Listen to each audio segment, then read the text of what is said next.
Chowmein बनाउँछु। चाउमिनको लागि मैले हेर्नुहोस् है नुडल्स लिएको छु, अनि यसै गरी मैले सोया सस लिएको छु, अनि यो टोमेटो सस पनि लिएको छु साथीहरू, अनि यसै रेड चिली सस पनि लिएको छु है साथीहरू। सब्जीहरूमा चाहिँ मैले क्याबेज, क्यारेट अनि क्याप्सिकम लिएको छु है साथीहरू।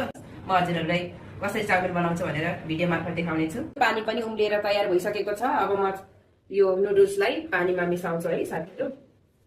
नुडल्समा चाहिँ मैले थोरै बेसार राख्छु साथीहरू। यसमा अलिकति नुन पनि राख्ने है साथीहरू मैले। यसलाई चाहिँ एकछिन मजाले बोइल हुन दिनुपर्छ साथीहरू। अब नुडल्स पाक्दै गर्छ, म चाहिँ त्यति बेलासम्म चाहिँ म भेजिटेबलहरू काटेर रेडी गर्छु, अनि त्यसपछि फेरि हजुरहरूलाई कसरी बनाउँछु भनेर म देखाउने छु है साथीहरू। हेर्नुहोस् मैले सब्जी काटेर पनि तयार गरेँ। यो क्याप्सिकम, गार्लिक, अनि यसै गरी जिन्जर, ग्रिन चिल्ली, अनियन अनि क्यारेट है साथीहरू मैले काटेर रेडी गरेँ। यतातिर क्याबेज पनि छ। अब यता कराई तातिसकेको छ। अब हामीले जिन्जर र गार्लिकलाई राख्ने है साथीहरू। त्यसपछि चिल्लीलाई राखेँ।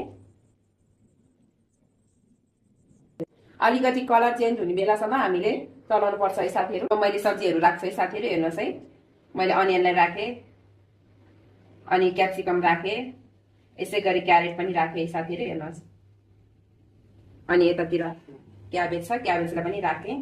राम्रोसँग सफा गर्नुपर्छ है साथीहरू, सफा गरेर काट्नुपर्छ।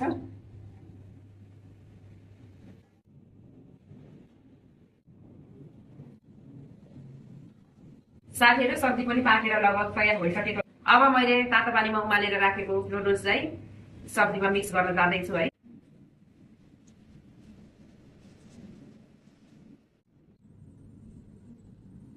Soya sauce, red chilli sauce अनि टोमेटो सस पनि राखेँ साथीहरू। हेर्नुहोस्, नुन चाहिँ मैले पहिल्यै नुडल्स उमाल्दा फेरि हालेको भएर साथीहरू अहिले कम्ती राख्नुपर्छ। हामीले मिक्स गर्नुपर्छ है साथीहरू। हेर्नुहोस् है मैले मिक्स गर्न जाँदैछु।